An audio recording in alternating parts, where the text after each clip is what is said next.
tamilcinemanew.in.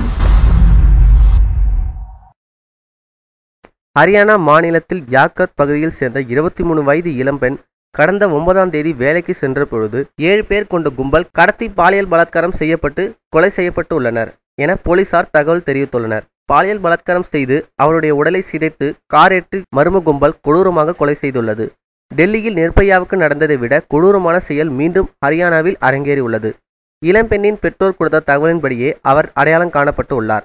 இதை தொடர்பாக போலீசார் விசாரணை நடத்தி வருகின்றனர். நிர்பயா வழக்கில் 4 பேருக்கு சுப்ரீம் கோர்ட் மரண தண்டனை உறுதி செய்த நிலையில் மீண்டும் அதேபோன்ற ஒரு சம்பவம் நேரிட்டு உள்ளது மக்களிடையே கடும் கோபத்தை ஏற்படுத்தியுள்ளது. மேலும் இதுபோல செய்திகளுக்கு லைக் மற்றும் சப்ஸ்கிரைப் செய்யுங்கள்.